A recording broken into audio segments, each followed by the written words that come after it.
Season's almost over with, guys. We have 2 more races left for the Cup and Xfinity and 1 more left for the Truck Series. We had a wild finish to the Cup Series. A couple guys come out, strong finishing for a few other guys that are in the playoff run. And let's go ahead and dive into everything. Let's go ahead and start with the Truck Series. So we had the Baptist Health Cancer Center. Baptist Health Cancer Care 200. I can't read this morning. Anyway, we had that race Saturday early afternoon. We had, sitting on the pole, Nick Sanchez, Carson Hocevar, Grant Enfinger, Ty Majeski, Dean Thompson was your top 5. So, unfortunately with this race, I wasn't able to catch a lot of it. I got to see some of it. And, it was interesting. We had a couple hiccups there in this race. People were pointing it out on the TV and the indentations going on.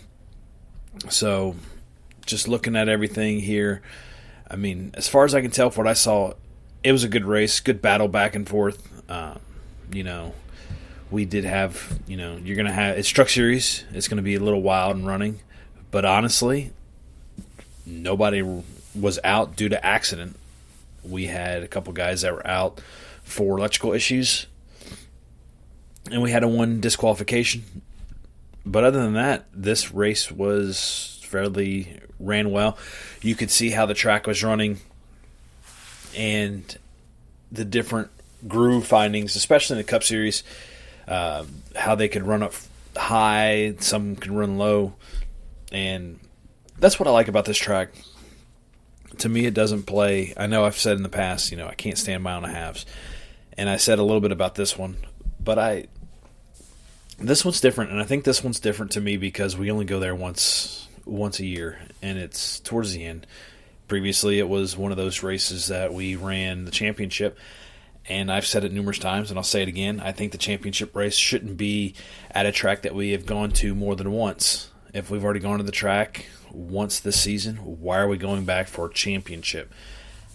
I think it should be something special like that where it almost gives everybody even playing field. You're going to have data from the previous years, yeah, but it's a different playing field, even the playing field. So let's go ahead and dive in on to our Stage 1 top 5. We had Grant Enfinger, Zane Smith, Carson Hocevar, Ty Majeski, and Corey Heim. Corey Heim got the stage finish. Moving on to Stage 2, Corey Heim, Stage 2 finisher as well. Zane Smith, Bailey Curry, Nick Sanchez, Stuart Friesen, your top 5. Other notables up there, Crafton ran up in the top 10, Hocevar 9th, Ben Rhodes 10th, Rajah Caruth the number 24, finished 11th. And then we go into our race finish. We're going to go ahead and say it how it played out, and then we'll talk about it a little bit because the number 2, we'll talk about that a little bit more. But anyway, let's go to our top 10. 10-1, we had Chase Purdy, Ty Majeski, Rajah Caruth, good strong showing. Matt Crafton up there running 7th. Stuart Friesen 6th. Bailey Curry 5th. Grant Enfinger 4th. Corey Heim 3rd. Ben Rhodes 2nd. Carson Hocevar got the win. He is just on a tear this year, and it's, he's proving why he's moving up into the series going forward into the Cup Series and jumping over Xfinity. I still think he got robbed by not running Cup this weekend, and they put John Hunter in there. That's another story for another time. We've kind of covered that last week. So what I was saying was differences. Ty Majeski actually, as you saw, he had a really strong running, and there's probably a good reason for that. And if you think about it, with some of the disqualification, I know some people will say it doesn't have a full effect, but it's got to have somewhat of an effect if they're going to DQ for it. So Ty Majeski got disqualified, DQ'd for I think it was a windshield support. They were showing pictures. They actually screenshotted it and re-showed it on social medias after the race. His car, you could see the windshield literally dented in. And I remember, who was it? can't remember off the top of my head, somebody in the Cup Series, Harvick or somebody, who actually had that going on in the back of the car. And this was the previous car from this car. And I remember when he won, he went and smacked the back of the windshield just to say, hey, look, I'm not cheating. But anyway, this has been done before. Unfortunately, we don't know if this was just a hiccup. They tried to do it on purpose and get away with it, or something just got messed up. Who knows? Anyway, it was... From what I saw, it was pretty good. I mean, Sanchez had a rough time. He was talking. He only led, I think it was 5 laps, and then it just kind of came down. He had pit stop issues, and there was damage to his truck. This is apparently his home track. I thought he's been doing really well, so he had an opportunity to do well in this race and going forward. I think he's still got a lot of potential on his next season and what happens there. Same thing with Rajah Caruth. He is showing a lot of potential there. I think he's got it. We'll see what happens. It's one of those other things. Marco Andretti ran this race. He finished 18th. So he actually started 27th. So, It was one of those races. It wasn't a typical Truck Series race, if you ask me, because you don't want to see, but you see a lot of wrecking, a lot of inexperience. Hailie Deegan got 28th. She was back down with a lot of these other guys, that run. She hasn't been doing. Hopefully, like we were talking about, she's bumping up. Hopefully, that'll help her. So moving forward into the qualifying for the Contender Boats 300, the Xfinity race. So let's go ahead and do our top 5. We'll go 5-1. Sammy Smith, Austin Hill, Justin Allgaier, John Hunter Nemechek, Cole Custer got the pole. And I'll say for John Hunter, this was pretty surprising because he ended up getting, I think they said, a head cold. And you could tell when they interviewed him, he sounded like he was been beat up. So, other notables in here, Josh Berry, 8th, Riley Herbst, 7th. We had the boss man, Dale Jr., in the race, and he ended up having to go, I think he's like 26th. He ended up 23rd. 23rd he ended up. Ryan Newman ran the 66. He got 24th in qualifying. Josh Williams, 26th. So, you have some of these other guys, you could call them Cup regulars. I mean, I know Ryan Newman doesn't have a ride anymore. He's kind of semi-retired. Dale Jr. is retired from Cup Series. So you have these guys that are out there running, and, they were doing pretty good. I know Dale Jr. was making his way up into the field and slowly going up there. Stage 1 results, Sam Mayer got 2nd. He was up there fighting really well. Cole Custer got the stage finish. John Hunter 3rd, Sheldon Creed 4th. Creed was up there. He was doing really well as well from everything that I saw. And so, like, Dale Jr. 13th, Parker Kligerman 12th. I like to see Parker up there. I think he's a good dude. But just how he balances everything. And I know, like, you talk about, like, Dale Jr., and you could talk about some of these other guys. They're balancing this as well. But I like to see, it kind of sucks for Parker that he was out of the playoffs, but hey, he's been running really strong in this big machine car. So moving on to stage 2, we had Justin Allgaier finish 5th, Sam Mayer 4th, Custer 3rd, John Hunter 2nd, Derek Kraus got the stage win. And then going into the end of the race here, we had a couple people with accidents. Josh Berry got knocked out. Unfortunately, with Josh Berry, he got knocked out with Dale Jr., and it was one of those things on a restart where they were coming, and they were 3 wide, and Jr. claims, and I'm not going to argue this, I'm just going to say what he was saying, and I was listening to it this morning. He was claiming that, with his spotter, he's not really familiar with his terminology, his lingo.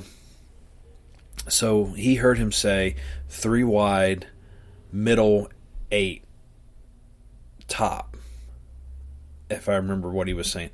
So Junior thought Josh Berry was running in the middle of him, and he got loose a little bit and slid up. Well, it was actually the other way around. It was 3 wide. Dale Jr. was middle. Josh Berry was coming up to the top. And so he hit Josh Berry, put him in the wall. He apologized and all that. I don't think it was intent towards it, because that car was, the 88 was loose all day from what I've seen, what I was listening to, and it was loose. I mean, this track is one of those where you have your tire fall off, and it falls off hard. It's kind of like last week when we were at Vegas, and it falls off. I mean, you're losing 2 or 3 seconds, I think, after 10, 15, 20 laps. I don't think it was 10, but like 20 laps, you're losing a lot of speed. And so he just went up and got him, and unfortunately it ended Josh Berry's day. He ended up finishing 32nd. So, I mean, that can play a big role, because we'll talk about the playoffs going forward. But moving forward and looking at our top 5, we'll actually go top 10 here. So we have Sammy Smith finishing 9th. Joe Graf Jr. was 10th in the 19. Brandon Jones 8th. He's still up there, even though he's been, in my opinion, a very lackluster season over at Junior Motorsports. So it'll be interesting to see what he has after that first season under Junior and what he can do forward. Parker Kligerman 7th. Again, he's been having a very strong going this season. I mean, he made it deep into the playoffs. Daniel Hemrick running the 10. He finished 6th. Dale Jr. 5th. Austin Hill 4th. John Hunter 3rd. Riley Hurst 2nd. And Sam Mayer 1st. So there's your timeline there. You know, he was fighting. Sam was fighting Riley Hurst for that other win. And, I mean, it was getting close. It was crazy. It was, Creed ended up hitting the wall before there. But he able to get through it. I mean, it was a good finish. It was a really good finish. It was really enjoyable to watch. So, just moving on with that, let's go ahead and dive into our Cup Series. Cup Series, we're going to go ahead and talk top 10 here.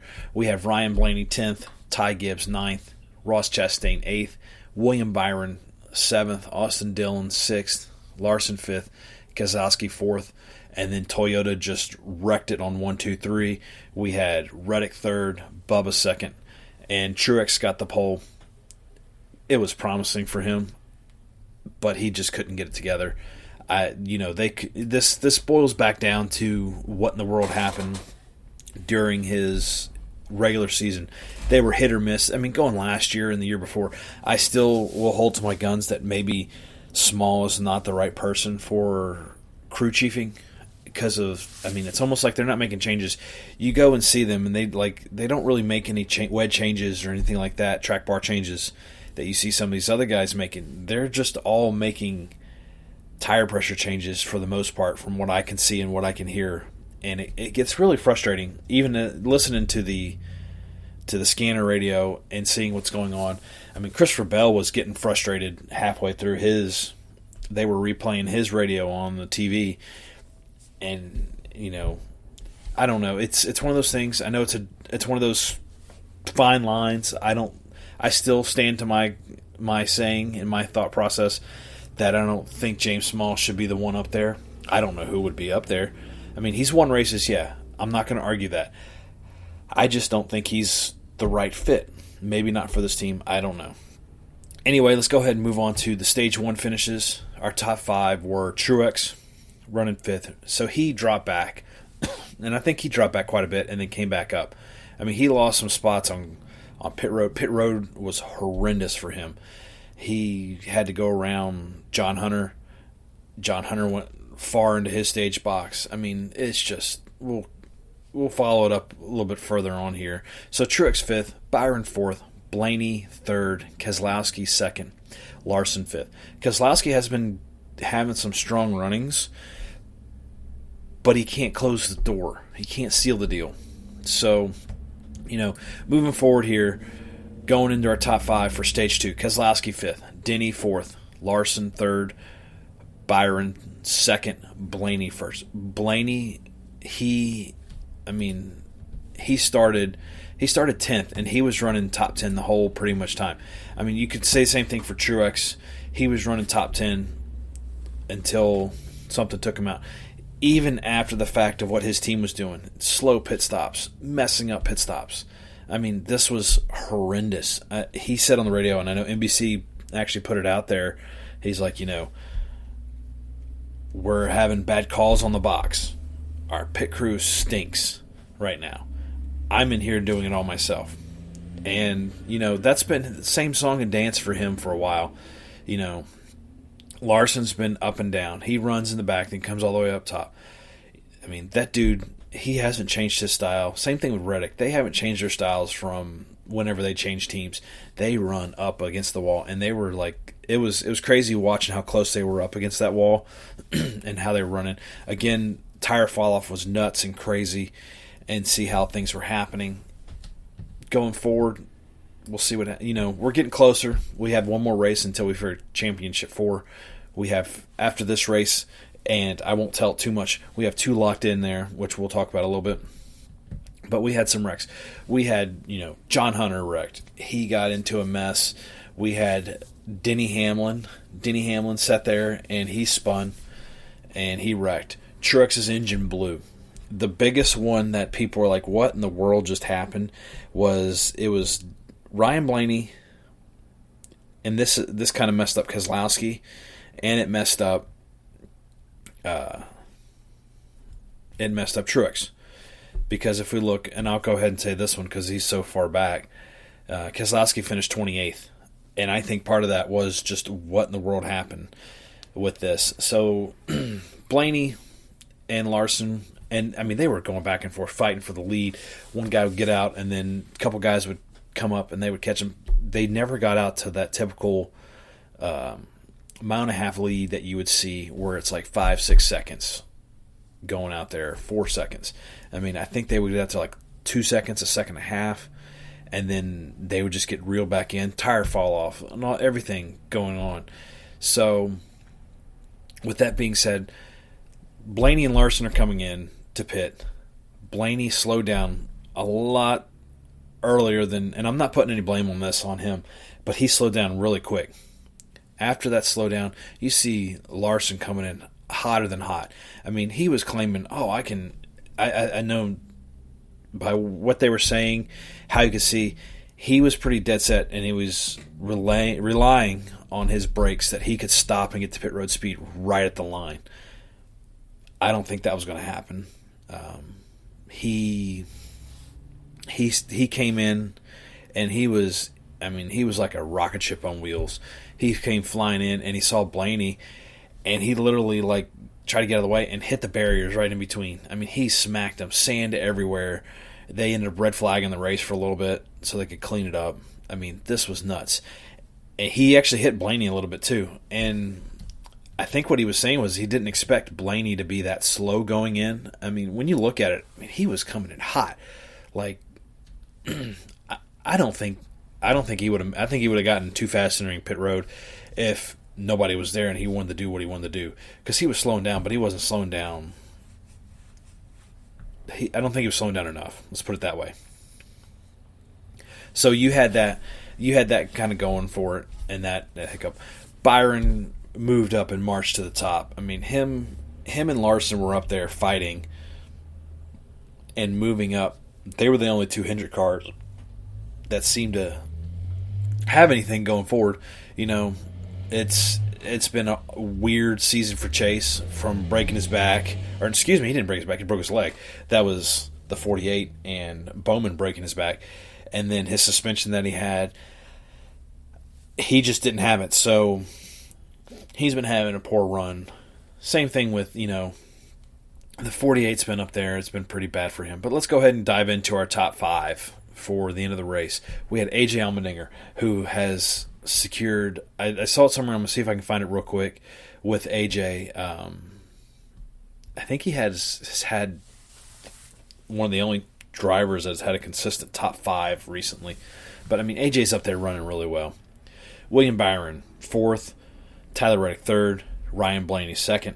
And our winner was Christopher Bell, knocking himself in, setting himself up punching his ticket, however you want to say it, for the championship for the second year in a row. So that was good to see. And just watching everything with that and how things were going, kudos to him for getting in there and making it happen. Kudos to Ryan Blaney, who has been, he was one of the lower ones. I don't know if he was like last or he was second to last in the playoff run, and he able to put himself in right now. So let's go ahead and dive into our playoff standings and see how we're all rounding out here. Let's go ahead and start with our Truck Series. Truck Series, we have our Championship 4 set up. They will not run at Martinsville this weekend. So we have Corey Heim leading it, Carson Hocevar, then Ben Rhodes, and then Grant Enfinger. The stage is set. Everything's even. Let's see what happens in this race. And we'll go from there. It's one of those that it's going to be interesting to see what happens. We are going to Phoenix. I'm just pulling up right here to see who won the last Phoenix race. I guess they didn't run at Phoenix. So they didn't run at Phoenix. So we'll see what happens. Truck Series is one of those odd ones where they have such a smaller race schedule than everybody else that it's, it confuses me a lot, because I'll sit there and like, oh, well, everybody's running. It's like, nope, they're not all running. So anyway, let's go ahead and move into our Xfinity race and their playoff. They have one more race after Martinsville. So we have our top 4 right now are Sam Mayer with the win locked in. John Hunter Nemechek, 44 points is good.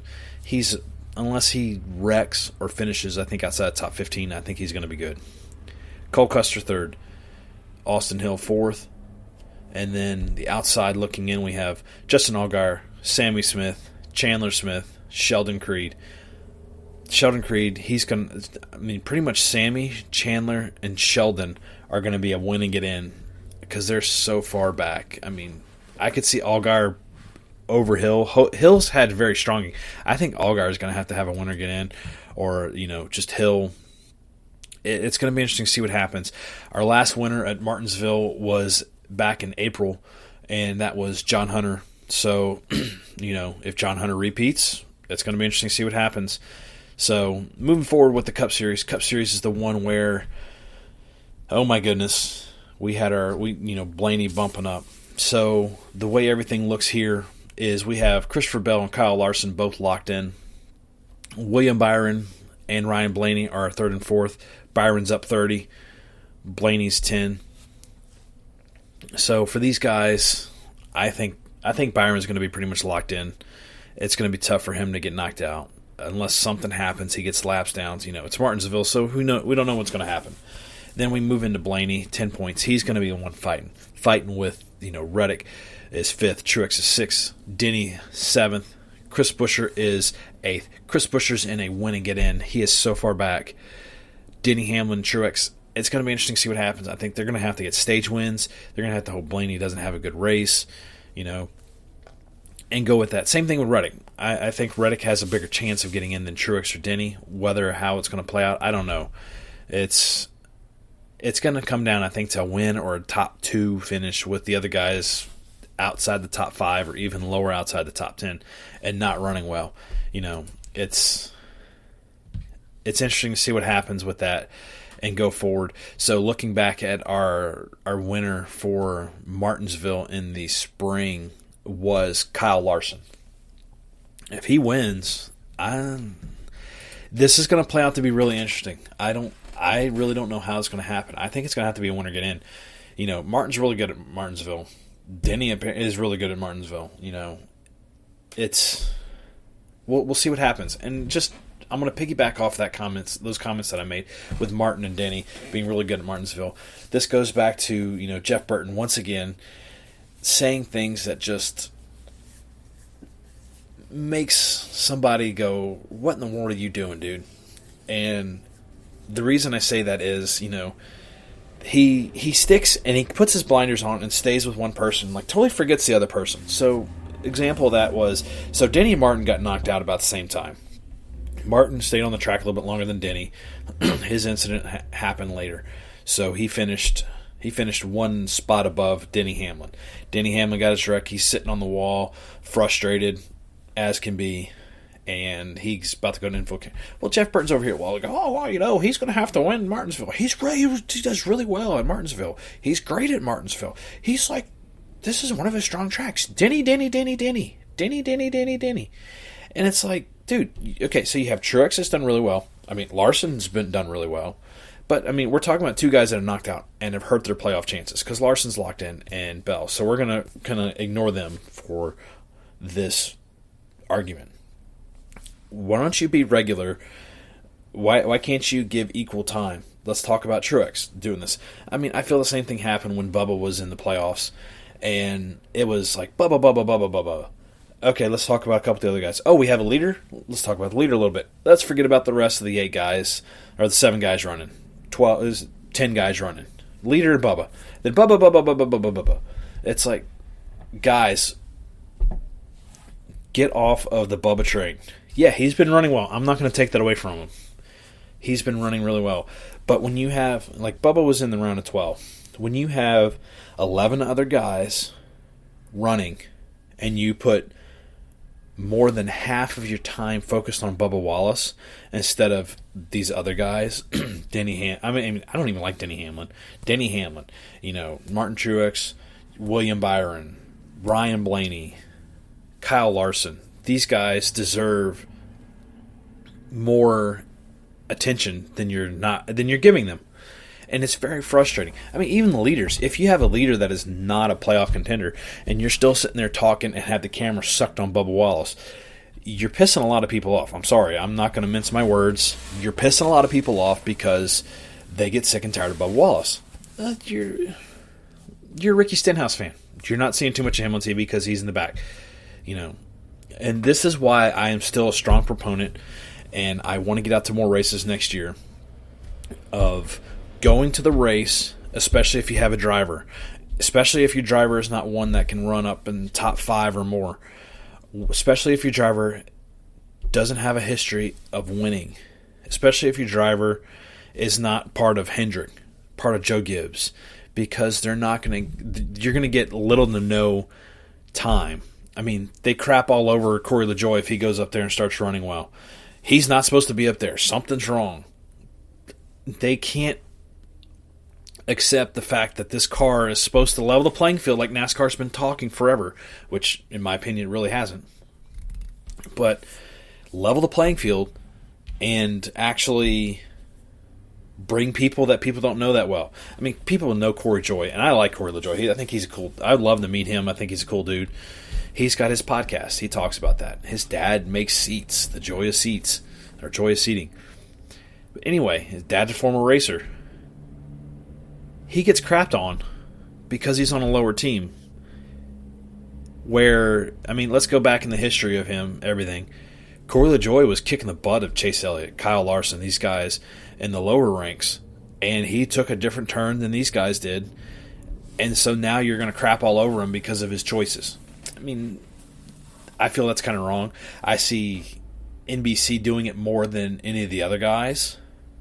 I still think Fox does it to an extent. But one thing I noticed with Fox is they focus a little bit more, and maybe it's because they don't have the second half of the racing. But they focus more on everybody. Yeah, your lower guys aren't going to have it. I mean, you're not going to see your 42, your 43 car as much unless they're winning. 17's starting to get up there because he's winning. Austin Dillon, you're not seeing so much of him. You see Kyle Busch because it's Kyle Busch. That rolls into that, winners and everything else I talked about before. You don't see too much of Corey LaJoie, who's actually up there running and doing pretty good. You don't see a lot of the call cars. You'll see AJ Allmendinger when he's running, but I mean, even here they didn't talk about him too much, and he had a good, strong showing. And I get it. You have 2 hours to fill the race. You got to talk about the leader. You need to talk about your championship, your playoff drivers if you got them in there. But I mean, talk a little bit more about these guys. Yeah, they talk like a 2-minute blurb if they're up in the top 15 when they're running through them and they don't hit a caution or a commercial break. But that's why I still, and I stand, and I say it once more again in this podcast, and I'll probably say it every podcast that I can remember until I'm blue in the face. Go out and see a race. I'm not saying go to Daytona. I'm not saying go to, Martinsville. I'm not saying go to North Wilkesboro. Find a race close to you. For myself, I'm in between the Poconos and I'm in between Dover. Those are the two races between me. Go to those races. Go watch it. It's a very different experience. I recommend getting the scanner and listening. We had Tab Boyd on here back around Pocono in July, and he pretty much said the same thing. Go get you a scanner and listen to it. Listen to your driver. It changes the way you will see a race, and it's crazy. It is insane. And I can't speak any more highly of it than that. When you hear everything going on, I mean, even if you're at home watching the race, that's something else. We've grown to expanding everything. Pay the money for the app. I think it's like $20 for the year if you get it at the beginning of the year. Get the app. Put the scanner on. Pause it. Sync it up to your TV so you're not you're not 3 laps ahead and hearing, cautions before they actually happen. But then you can also put the camera. They move cameras all throughout, and only a few of them. I mean, you're not going to get all the views, but put it on your phone, put it on your iPad, put it on your portable device, and watch it that way. See what your driver's doing. See how they are doing. That to me is the best way to experience this NASCAR racing. TV's great. Yes, I'm not going to discredit the way the TV is because people can't get some of the stuff. But if you want to further your experience with this, I have to say go in there. I mean, you hear me talking about what happens between Truex and Small. That stuff it makes it more interesting in my opinion because you hear them bickering back and forth. You hear guys, hey, you got, what's going on? Then you can hear them, oh yeah, you're clear, you're not clear. Or you could hear something going on, like what happened with Dale Jr. when he accidentally hit Josh Berry. You could hear what the spotter was saying. So I can't speak more highly of the NASCAR app than that, or just getting a scanner and going out to a race. Like I said, I want to go to more races. I want to go out to Martinsville, Darlington, all these other races. West Coast. I don't know too much about the West Coast, but seeing some of these other ones, I want to go out to these. And that's my biggest recommendation, me personally, that I can say. So, with that being said, let's go ahead and dive into our penalties.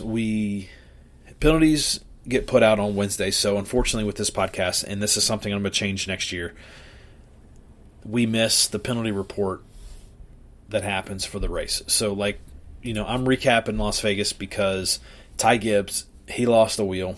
He ended up getting a penalty. And so he lost, I think it was 2 crew members for the next 2 races. And so you have that you have to contend with. Going into this other race, and into the Homestead race, I didn't see any penalties. We had somebody go to the rear in the restart, Joe Logano. He smacked his car up pretty bad. And that was the case, but that was during qualifying and practicing, so he just went to the rear. Nothing really crazy going forward. So we have that. Other news that we have going on, Chandler Smith has bought out his his college contract. So he is not going to be running there anymore. Dean Thompson's going back to Tricon. He's going to be running again.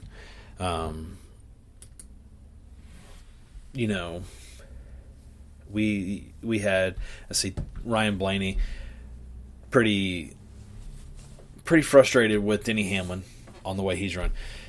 Denny Hamlin has a history of calling people out as hacks and running out of talent. And I know they won't talk about it on Door Bumper Clear like this. They talked about Larson running out of talent, which maybe he did. But Ryan Blaney comes out and says, I think he was a hack Sunday at the race. So these are just little tit-for-tat news. I mean, I don't like Denny Hamlin. I think he races like an a-hole. He cuts people off. He doesn't have teammates. I remember listening to Truex, and he's just like, The only person that really runs with him is the 8 car now, the 18 back, last year and so on. Denny Hamlin's all about himself.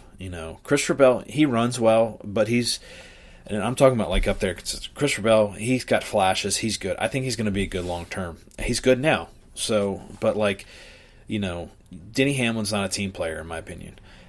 Tyler Reddick, he can't. He's poor on restarts. He's poor on those things. It's tough. Bubba Wallace is Bubba Wallace. He's going to go after himself. I mean, we've seen that already. So that's something big that's going forward. I'm trying to see if I can find the news and I can confirm the Chandler Smith.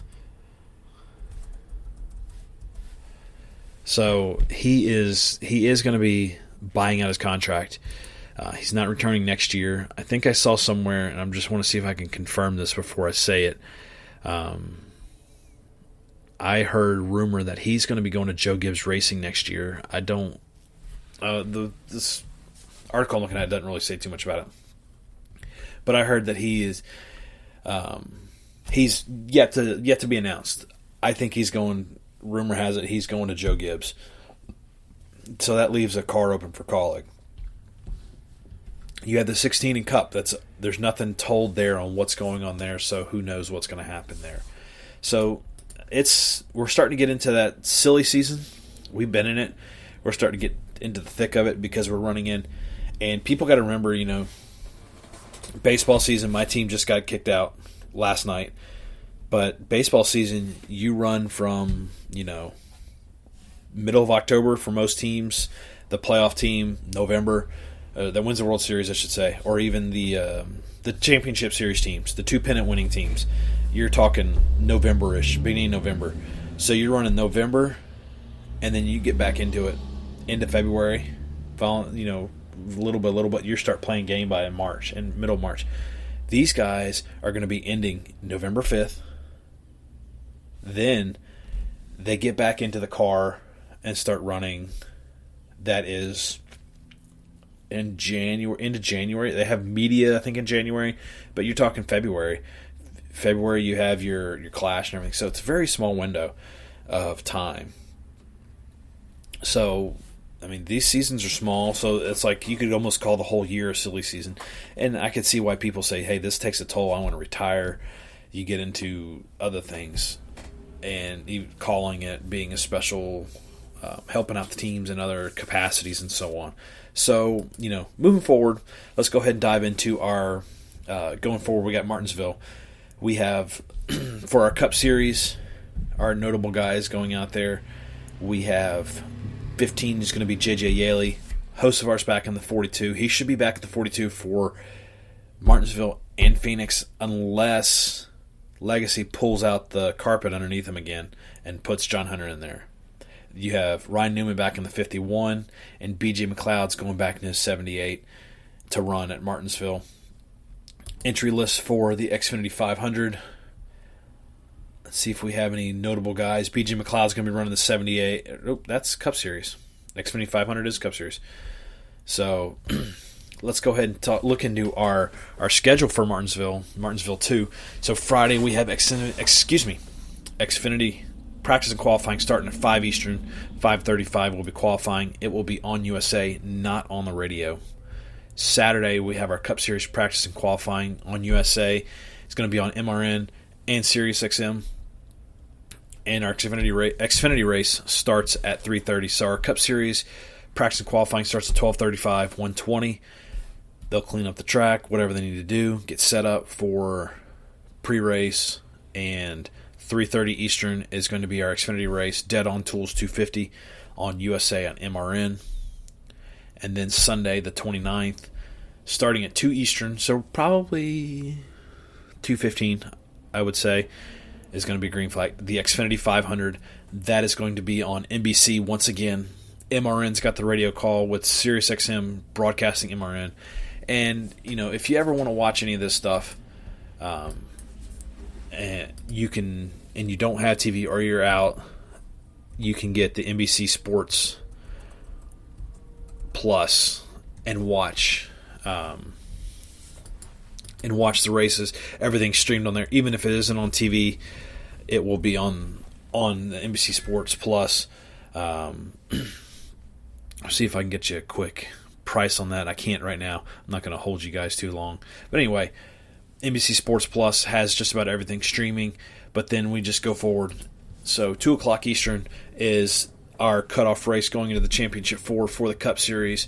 3:30 on Saturday is the cutoff race for the Xfinity, and then we narrow it down to the round of 4 for both the Craftsman Truck, Xfinity car, and Cup Series cars, and we head into our final race of the season, of the 2023 season. Hey guys, thanks for listening. Thanks for enduring this whole long season, and I appreciate you guys listening. We're going to keep this going hopefully through the off season, try to find some more information so we can talk about it. But if you guys don't mind sharing this podcast, liking it, commenting, and just let's get this out to everybody else, broaden our field. I'm hoping to get more people out here, maybe some interviews going forward. We'll see what happens. Fingers crossed. Anyway, you guys have a great week, and we'll catch you next time.